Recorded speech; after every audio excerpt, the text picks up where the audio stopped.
O te le whewhi atu o tala menia. O lai e whai e tangata. E tu wai mea whina ngalo aina tua. Ai whai la tau mea e loto iai. Ai i whai a ina. Man whātua i lalo ina. Te iloa na tātou in Samsoni. Ne tae whapea Samsoni. O le mele anga le ola tua i lalo. Ana iei saulo i whapea mai kosan tala. O le matua le anga o le mea o le ola tua i lalo. Ai sa tua i lalo ona o le ola i le ustai le tua. Wa ese mai patonuma le tua. Wa ui ese mai le ana sa fasino le tua. Ai o mele ta ua i a tātou. Le nei tae au. Ina ia inoa pupula mata pe tātou whalongo e le vai aso le tēnei. O oe o tangata e te ilo le leile ala. E te manu malo ai. Wa umana sauni e le tua manu malo. Matu mai a te tātou pau mea tātou. Ta ofi maune manu malo o mai le tua. Ma whātu langa lo o langa. I awala e mausali e le manu malo o mai le tua i a tātou. O le manu malo. E whalango lango lava ia oi. E o mai le tua. E whalango lango ia oi. I lo wola o stai. E te le manu malo i sauto anga le lotu. Tō te le voida au lotu e ola ko ia ina. E te lo e ma whaina toi whaoa e se manu malo mai lo tangata. Pe a whai wha mafa pe wha pito lau ai. I mea se ma mea e pe foringa e te e lo loto i le atua. E tatau ana wha mawhala wa ai I mea positive, o mea e io e ina i le atua, o mea e whamaro sia i o tātou wola fio fio. O ai tangata e le fio fio pe a whai atu i ei, le whatonunga le atua. Amen, ha. Ai mai maua pe a whape uma tangata pe o tangata malanga I runga le ea. E whai mai lona kapiteni, le waalele. Fusi uma tu fuspa. E ia ma se siti watoa le fusi alo fuspa. Ai se au tā penanga, e le loa mea tutupu whai ngā malanga. O lo manu mālola e whaalango nango. I lo wola ustai taita inga le atua. E ala I lo nanga paia.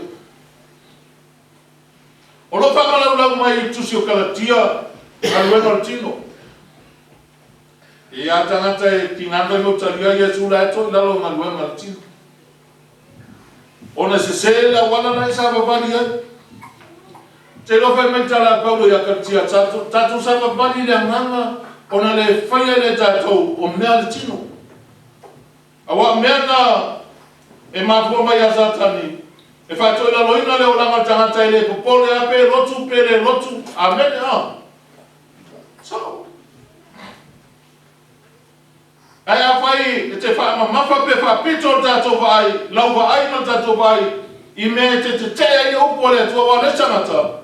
E le sau e wha longo ma le lotu wha mawalango. E sau e whai tio mo whai manatu le upo le tua. Ai a whai wha penau tātou tangata. I mea whatonu ina mai ai tātou e le tua. O tātou upuri tua I le tua. Ma wha ese mai tātou. Ma tātou tia ese manu maloa mai le tua I a te tātou. E leo se manu maloa na tau tātou o tātou lau mutu tu lau. A saule angelu e whai a ki tiona. O le tangata o le nuu na whai a ina a sa whiwhilia le atua ki tiona. La e lafi lalo le aluna ma olo ai ngānu saito I pala ai. Ai whai mai le angelu o oina le tō manosi o I ati o I opa. O le tali o le tangi atu e Israelu I le atua o le lava o la whai a ina. Na whiwhilia le atua ki tiona. Ai whai mai angelu o I ati o e Yehova. Whai mai angelu te manosi na ia o Yehova. Ai whai mai ki tiona, a whai o ia te mātou I opa. Ka mea ua o e nei mea ia te mātou. E te lola ino e ki tiona. Le savalinga Israelu. Ma so se mea e ola manu malo ai lai ai le atua, lai a wai le atua. So se me whai e whanangonango I le atua. E au mai e le atua le manu malo. E le wha moe moe le pelu ma le tau. E le wha moe moe le malosi. Ai whanangonango i le atua, hallelujah, praise God. Lai hoi tau tala tus pa ia, i ai tāmi tau tau ma Philistia, whai mai tala tus pa ia wa whasao ina i le atua tāmita. Lono winga wa malo tāmita. Wa ave e le atua le manu malo, whai mai lati tona le atua. A whai olo i ate mātou i o walani o me e le i ate mātou. E lama le kiti ona, a ia i le atua janata, e le ese mea bai e whailana o le o lana janata. E le ese mea ono whato i lalo e janata, e toi manu malo i o lama janata. Sa tau whaia kiti ona se whamaunia, ua wala wina o ia matofia o ia le atua. Se ia o lama na whaton wina i le atua, o tō tele janata na ia oi. Whai mai es whai whai ngā whai mai o le atua kiti ona. Whai au anko mo o antis na lea whewhewhe ma nofo.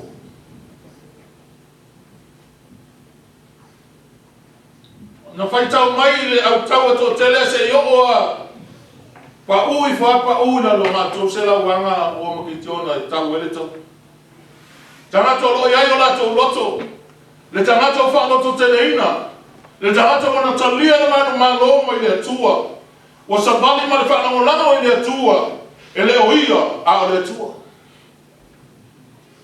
Kei lola pai wai taimini. Wa whanangolanga le tele o nei le poto o le whanalana. O whanonga tala se swai kia wai mai. O le tele fo o e kale sia i o le pone. So ia, e o tele, ai whai mai tala wai whiau. Wa tele na whai whaforinga i whapia whia. Wa whaine loto i eita mata. Ai wa tuu mea whina ngalo i ele atua. Ale lui na mo tātou le tae aole nei. O le manu malo le mea tuu wa le atua e to tomo lo loto. E tuu to tomo lo wanganga. E te sapale ai le whatu tua ma le loto ta tonu. Ma le masal salo. E te latua ia umai me te loto iai. Ma e whatu i laloina lo rawa tangata. Ma whai o e ma polonga. Ne te wai le whamau, so se angata nei ola ano nei tangata. Ma kua solo musa i le whamau i rumo le tu. A maha ia tau e napo. Ma o te whato i lano lo tino, e ane ali mai nā, e to i lano ata amata o ia lapa. Ma o te whato i lano lo tino mo whai ma polonga, ina ne i una le whamau i au, o au nesa tala i atu ista ngata. Ma neia. Te loa tasi nga meta o le ola manu malo e tau ape leo langa le manu malo ke riso ma tau watu le atua sinsili ase manu manu tau watu tangata e le tau watu e kape o matu e ka le sia e te lana wha lomo foi ai mai sor potora ina le upo le atua i eite sili e fai o ina te au ona i o ina te au ona i au nei le atua o le ata na le o langa manu malo le tangata o langona le fetalai mai le atua e ala i lo na nganga ai mai se le upo le atua o lo e whalongo ia ia so uma e te sabali ma o mata le pupula i le atua kei loa o whaitotoa o le loto tangata o mata le ama o whaitotoa o le loto tangata o mata le ase si o tātou e le manu na mai le mea, a ita tangata te le te pura i koso e lado ia o whamana. Amen. Amen. E tātou te toi lano lai o tātou winga, o tātou wāmia, o tātou waai, o tātou tautala, o mea tātou te whai o tātou lama mona whatangata. Tātou te toi lano ai, a le atua e ona le ka le sia, o se ka le sia manu malo. E a tātou sa whapali ta inga le atua. E le aise tangata sa whātonu le atua lona o langa ma ustai ai. I whenga inga tuai e toi lalo. Le a le seina voi o le atua. Mai tonu ai kupito sa tau sami ura ula. Whai mai le tala le atua ni vai amo se le me tu wai ma vai. Mai whaile nu sa whapali. O i wha pensa whapali o le sami. O le sami ula ula. E tēne na oti e tangata. Ai whai mai le tua ia mo se whai e saponi. Ai mana malama i le tua. Mai na talata i le tua i te ni umalo o langa. I le ai ama se mea e toi whapatu ai au e. I le ai ma se mea toi lalo ai. Le te awai mai le tamalo e sao le te inga i tura enu. Ai se le tua sami le whai e. Ana le taunu i le si tua sami roula. E le vivi i le tua. Al mea e o langa tangata pe te vai atu i se mea. E pei fōringa mai e le ma whai. Vivi i le tua lo tonu. O le tua, e ona le kalesia le te leto, le se kalesia atau, le se kalesia le awhinga luna, o le kalesia le tua, o le kalesia le tua, o le kalesia e manumano. E manumano ina oe tamu whatu langa oe a wana le tua. Le whai mai etu salama muia tangata e le sabali, i le whiwhiringa e a miuleanga, e le tu i ala o masala, o e a masala le nofo nofoa o e tawemu. Ai nau o ia tu la fono i opa. Kasi le me man malo e tau e tu sama tu la fono. Amen. O le o la mai te lo la ma tu a fe ko na. O la wa o ia tu sama me le am mai le tu. Le kalesia le tu o le kalesia man. E man malo le pupula, e man malo winga, e man malo le amio, e le tu ilalo e sementas. Ia whai mai e tala Paulo. Sa ea stato tau fi a whai wa au tato mane tu. Wai la e whasang tau. I lo fai mai a fai tō tere tō a fai ngā luenga o ai a whasang tau. A fai au tātou mani a tua. O ai se si whasanga tau mai. E te loe, a fai tau a mea tonu ina tātou mani a tua. O ai se si na te toi mō lia tātou. O tau a mea tonu ina tātou mani a tua lono minga. O ia o le atua na wana sila pia lo o langa mo tātou o langa oma. Wa e wha mawa lalo numa le tua, wa langa le tua tātou o langa, ma mai le tua man malo ia te tātou. Se tāu ki ai tātou ia la ngona whapea, wa malo fōi le te apolo. Ne ai. Ai loa o el tangata le kalesia le tua man malo, e te ola mita, o fōringa le suia so stami, e te fia numa le tua, e te fia numa tangata. E te mata ata. Ai se aranga laia oile loto fia. O whātu moi oile atua whamaitana tu spaia. O le loto fia. E tupu ai mata fia. Ar fia le vai la au e ona. Amen. Hallelujah.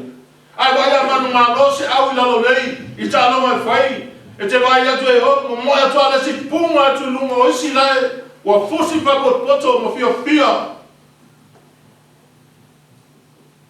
Ai atatu. Se au tatu tosina me lana. Aua. Ta au fi mauro lo to tala Yesu a fai mai lai la aua. Aua leo e. E fai mai lai fea lai I. E ia le atua ia te tātou te miuma. Paule me fina ngalo ia le atua. Tātou sapa vali e tusa.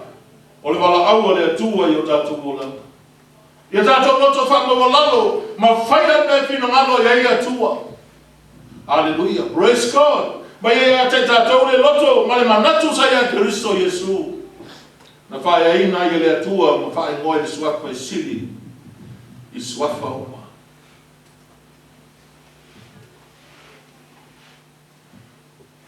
Pai mai le fisili se sina whaia. E se whaia ngai. E ape e le atua tangata hoi le la ota lia Yesu e le atoto. Ma se vaenga hoi le le talia Yesu e se me ape e tangata. ia mame avitanga tau ato to mami utu awa e pe melon na tu ele ia te sile ato o vat e e mostanga ta ato ai apa ato to ele tua ono ato ai lua me ai lumo le tua o le ato to ma fa le ato amen sa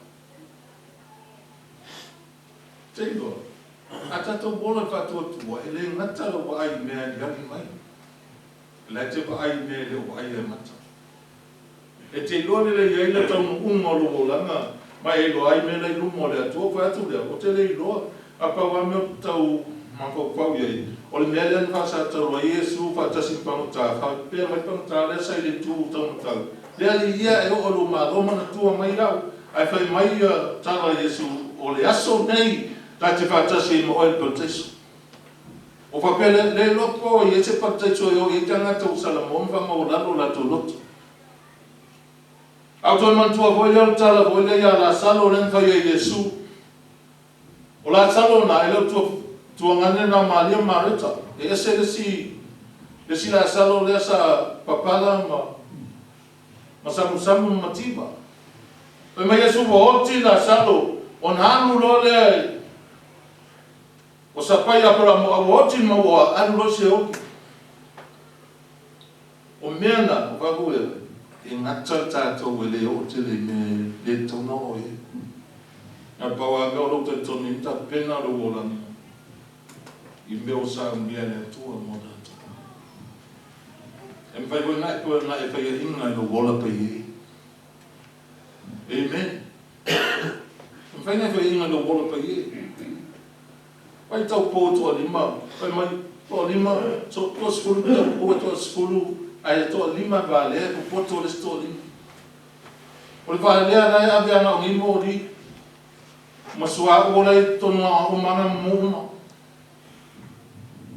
A lesi toa lima na ame ma whakawhao.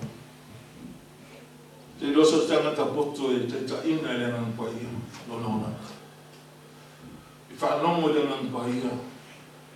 Isa bali le me fi na lo gai na pa ia lo no e tau tala i me a mai le na pa ia ele se kalesia man malo e fa ina tangata ele man malo se kalesia e muy tangata pa pe mai tus pa ia fa ia me uma ma le muy ia ato toa me uma i lumo le tua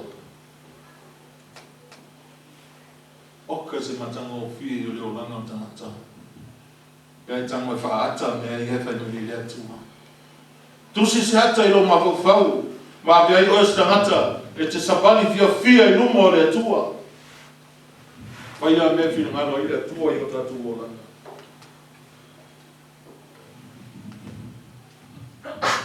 Le kalesia lea tua, o le kalesia manu malo. E le manu malo no wato o tele. Au le tala foi le fa na ngango tangata to tasi e ma fai ta ua o e to tasi o le kalesia le tua o le winga la o le aveo i tātou mami o tonu o le tua o le tali na e whamatala mai ai o whamamaina o tātou o langa i le tua o ave se le tua tātou ang sala i le mana le toto le li o Yesu Keriso mo fai an tātou tutu i luma le tua. Ma le lea masana, mai tus pa ia i le aso. Tātou te tutu, tātou tase i luma no fua whamasino Keriso, e tau tau mea na e whaia. E le whamasinoa, a e kalesia, e le whamasinoa a inga, e whamasino tātou tasi tātou e le tua. E tau mea na e whaia le oranga pe lei, pe leanga. Po le ala, pe le maua oi tono le kalesia. A oi tangata poto, e te tapena lo oranga mo rotu wai lumon fo whamsino le atua. Amen. E leo whalango le atua i sesi. Na te whato nua oi o le ala mai lau tuspa ia i a te tātou. O upo umma i te manumalo ai. Le tonu o winga uma mambio e te manu malo ai Le tusi umai i le nganpa i o le tua. Au tātou tutu fatasi le loto matasi. Le tau talai Paulo i le peso o uso pe le. O le toe upu le nei.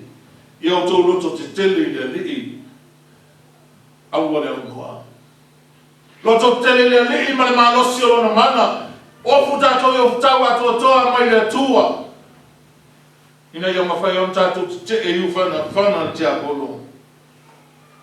O whaapunga o le whai loa ia tātou o le tau a tātou. Lea voi whamalosi e Paulo whai mai Timoteo. Ia e tau le le. Ono sae me tina ai. Wa o tau le le wa iu ia te au tau sinionga. Wa o mauti noa mai le atua ia le pale. Ele anata ia te au. A i lato umo e fio fie non whae mai. Pea o i le aso. Aki ese manatu le.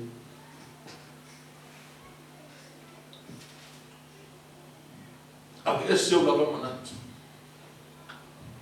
Te lona o tau lo mawhau ni vai aso te o tau i tala le atua ia ese.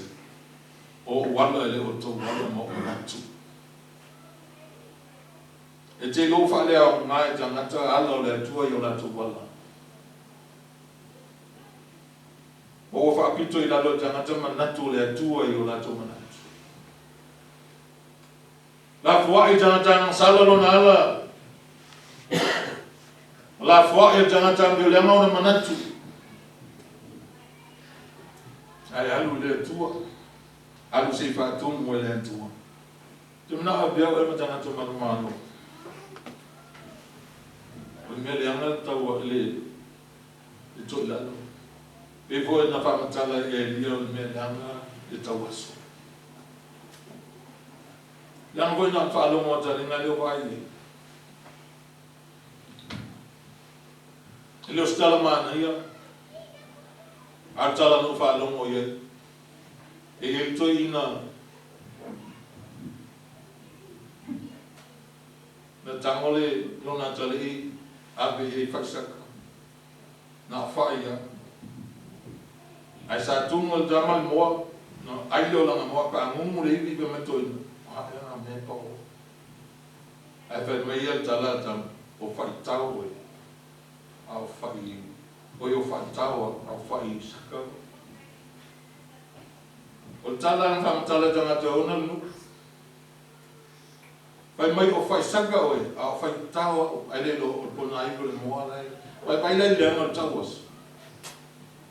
Na te rei lopo a mea le po. E whapena hoi ta le leanga o toi langa. E le eise mea na te maua e le son taui. Al taui o le malo le tuspa ina. O lo i tusi o whaalina whamei o le malo e maua e ia o mea. O te amai o ia te ia mati no fo fatasi lo no fo ali. E pe o manu manu no fo fatasi ma lo tama. Amen.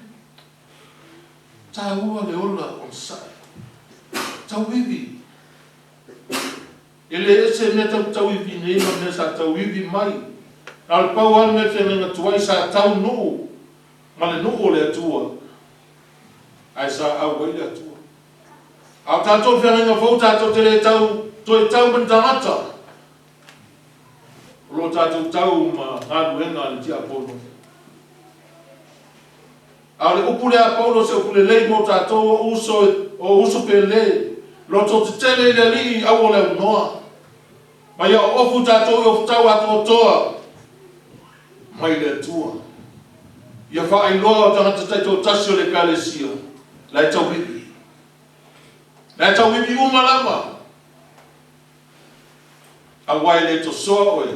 I lo iei tono se kālesia lai e nei tangata le. Me hai. E te manu maloa oe au me whai.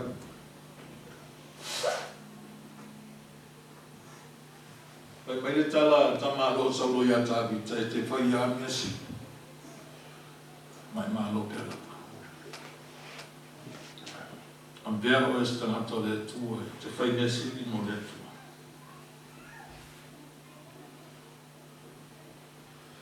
O mea mo ia e tō te rea tangata le whi o na lai tau tangata. E whai tala tangata. E whai tio i whōringa o tangata. A lofai tangata. Na whai e rea tua. A wata tō te rea tau tangata o ni siri whai puli. Ma li o pouli uli o le nila o langi a tō maanganga le anga i mea o le langi. O mea na tātou te tau. Aleluia. O e loa e leo o esta ngata lona. O e loa. E leo o esta ngata lona. So esta ngata o sta i le atua. Ma ola le upo le atua. Ma wha mano sia le atua ma o i le atua. E leo esta ngata lona. Le Ioane suman fitu na i e tatalo a Yesu. Pai mai Yesu lon ta mau o tu atu la upu ya te la tau. Wa hita le lalo langi ya te la tau. A wai le on yo le lalo langi la tau. E pe o au foi i le o so le lalo langi ya. E le o osta ngato le lalo langi. O oel ta ngato le langi. Pai mai Yesu o lau te talo te le talo a ese la tau le lalo langi. Ai e tau sia i la tau le lalo langi i lau moni. Tausi le pomoni, le vai mai, tausi la ton faspo. Pe tausi ni pateta po talo. Tausi le pomoni. Ina ne i le hanga i la tau. Ha, tai le tu. Te whakatai au le tua whai mai a talo Yesu. Ia peo ta ua e tasi. O au toni a te oema o e toni a tau. E tasi ta ua. E whapena fo i la tau. O lo roto na. Ia iai o e tonu ia te la tau. O la tau po i tonu ia te taua. Ia tasi ta tau. Halleluja. O e loele o e sanga tau launa.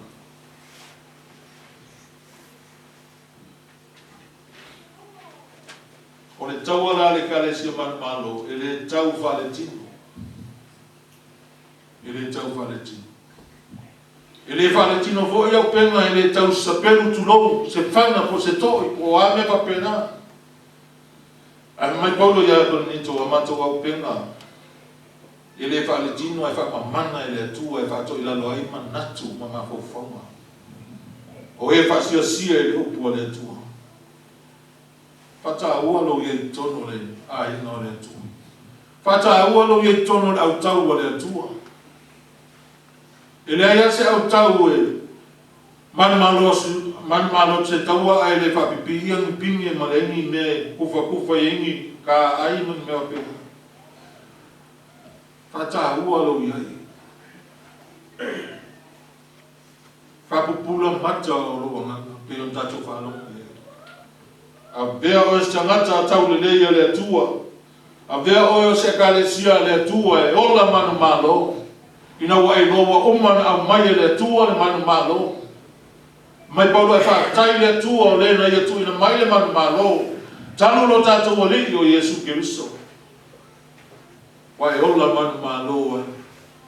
Te manu malo e mai, te manu malo e foi. I le oti maltunga mau.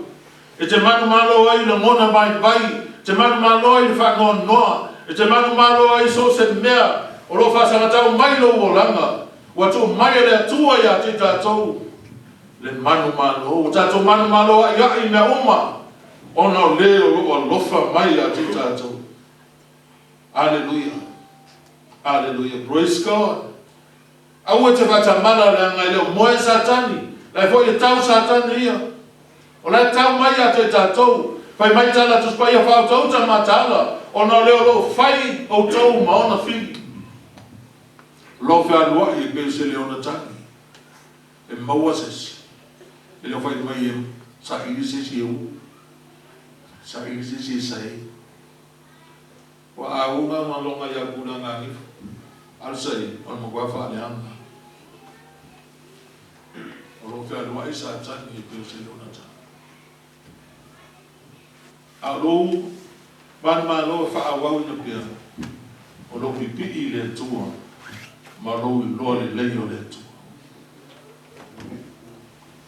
Awa e mana tu whapeo o te lotu le Assembly of God. Ai man malo e le pipi le tua. Mai whana mo lango le tua le oma. Tua atu le tua lo bola lo manos. Tu iai. Whaamalo wola mo le tua. Ai mai se taimi ne. Sa au foi au la mona ia sa mata nona silom tua le tia foi mai waso ne utatu ia le tau toi whata mawa. Sa ole. Papupula mata o datu tangate datu lo datu ia le uma. Ai ma whai ana e toi la le minuti moni moni ia. Au mano lo whale mo rifo le whai lau Facebook. O tamoto e o wai uma mai a pusu anga David tua. O matamata ai. O waai e fuso tua. Ele ai mas tangata whai no fie. Na fusu matua. Kelo tangata fusu matua. E whai o leo umi o tangata si ang pingi fo. Au isi o tangata. Noke auta. Ansafi nau tangata I ni mea lau an whai. Papena po tangata. E mai pau. Awa le tuki e peo se tuki lea. Awa ni mo e o lele pe ele o loto ato ia. Matua mo e. I loa sa vali tana tala I o ia o ele teni solo mai ele lapa. A ele o. A ele pese o ele tato ka pe ia mo e sulu. O mai se sola I na Iowa. Anu la toa. Tu ato I lo marosi. Tu ato I lo tangata. Ia manu malo ia fifilinga fai. Te lo ta sinami ato I lo tanga. Nang fifilinga. O istangata e oti ia ele punga to tono le maia. O ispo tangata tilo le whengataa. Ai loa ia oe malosi mai le tua. Tō tele tangata na tuku ia le tua le malosi. Ta pui le tua I taua. A tātou li whenga na fōwhai mai. O au mai le tua ia te tātou le lio Yesu. Le mana e soni e ngata ka rapa. Ma le malosi o fi. Whaitua tua I le tua maloloto atoa. Ai awal whaana mo lango o la mata mai. Whātua tua I le tua. Te maloa pera amo. Te fola I ai le atali a o tu ia ina. Se lauto sana. O sara hoi o pēl manama. Ai whai mai nga ma losi lona whātua tua. A pera amo. Ma losi whātua tua. Le atua na ele suia. Ele liu. Ele fa pea o uma va benga o le tua. O le tua na ana uina o le alo wai pa. O ia tua. A vala uina po le alo mai. O ia tangata maros. Po le alo motipa. O ia tangata maua. Le ana te fa tu uina mea uma I mea marapa. Na te fa atoa mea te matipa ai. Na te wha marielo roto o manoma I mele. Whaktai wana wha ainu. Nisi o tātou. I lona ta mau a inga wha ale nganga. O wha ali lona le rei te tonu a inga.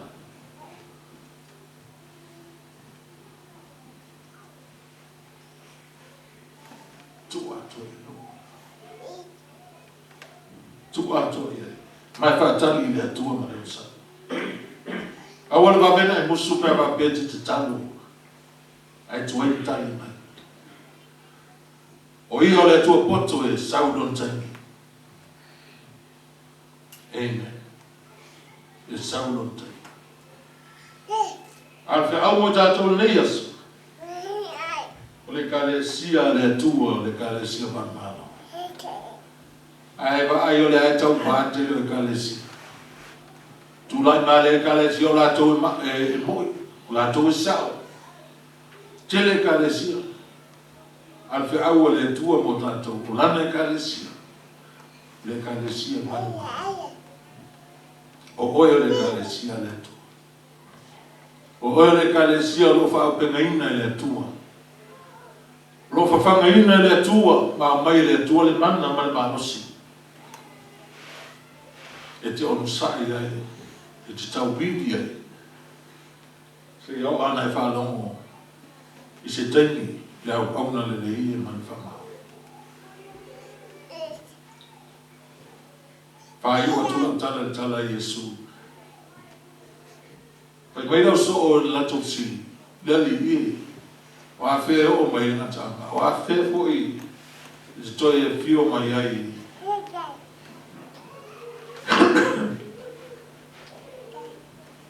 Ai whai mai tama Iesu.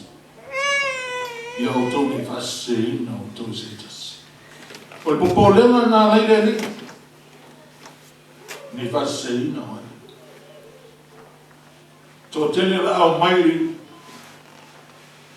I lau i moa. Perfecto pelo. Ai e tu mau se iau o nā tā. Pai mai la Iesu. Pato atani lo Iesu winga la ano sili. E sili tauwa le tasinu o le tasinu. O le tasimalo le tasimalo. La ia i onge mawha mai fia aitanat. La ia i mawhui e marolonga. A ia i lana lesi ana tala la i muli ai lana mai. La ia i popo ngai le se tusa. La ia i popo ngai le se tusa talun whawai nanana. Te loa ngā mea uma, te mana mā loa. Ka e tu mau, mai e so le tu mau si o na tāna. Whao lei nao ia. Te le mana mā loa i o mātua. Te le mana mā loa lo wāina. E te mana mā loa i atua. O ia o le atua na te amaia. Le mana mā loa i ati tātou talu. Lona halo o Iesu Christ. Rānau tala bau. I le tolu masina e te nofo i lafi. Tu samatala tu spari. I le sfuru lua bau i masina. Sili na i tu spari mai. Wai se mawhai o na nofo i lafi whakapau. Whakapau. Ia i longa koe i spui buongane. Nei te ofa mai tu spari a whanongo i lon si uponga a wal whama a lolotu. Te lo jana ta poto. Nā te loa lumanai. E fua i elo na o langa. Whaatulanga sao i elo na o langa e whaatai a i mei o mai. O le lui voi nā mo tātou. Whanau. Ustai le atu. Te loa ele ase si o tu le lo whaitau tu spari. Whaitau. O ina le whaatonu mai o tātou o langa i atu. O le ena langa ina lo tātou to i lalo. I te le to i lalo si tangata la ina tau tangata. Nai to i lalo le asana. Tātou te taula ma le asana. Tātou te whaatou i lalo ina le asana. Ai ui an tātou tau whapena. Awa uma na tau e le li o Iesu o le na tau anga sala ina. Nā bea matangata anga sala. Ina ia bea tātou mami o tonu o le atu. A tātou sāwa pari ala o le atu. O tēnua. E mavielo na whinangano. Peo tala lea, sao tala noa ai. Tere i o whaikau whai mai, e tutusa le loto o tātuta. Ma le atua. Le ai, a tātiti le upu o au maua tāpita le atari o Iese o le tusa malo nei loto. E fia i e pina ngalo le atua. E magia i le atua. ina o whawhaia ta vita me o mai whia na koe atua. Tato ainga, tato uma.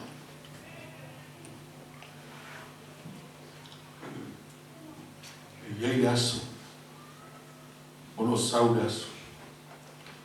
Al mena e la fa sili mai profeta, pe mai le hale au ngā i atu e le aso i opa.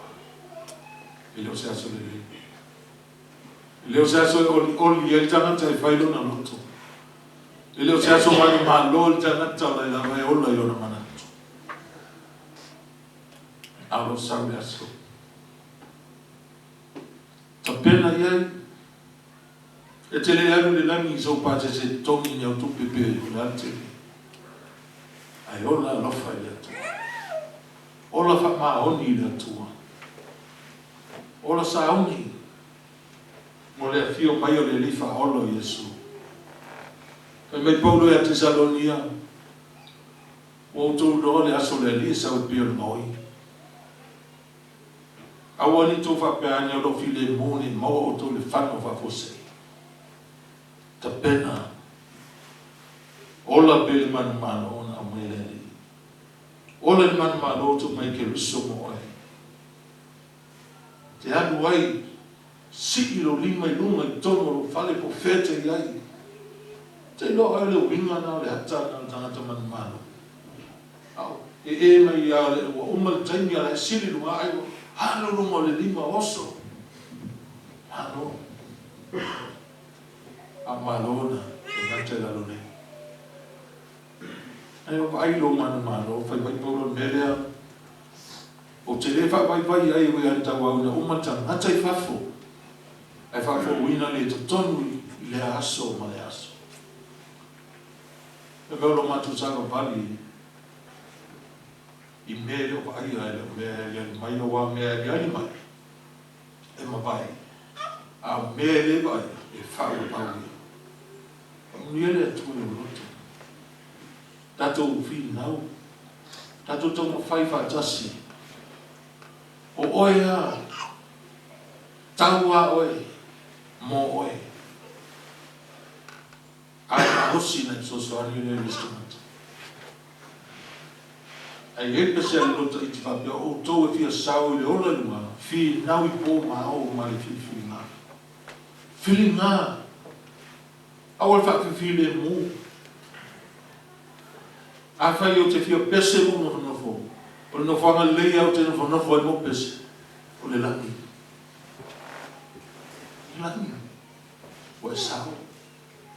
O e o iai. O fa o fale o e le atua. O e fia ai. Lo langi ni o lo langi o filinga.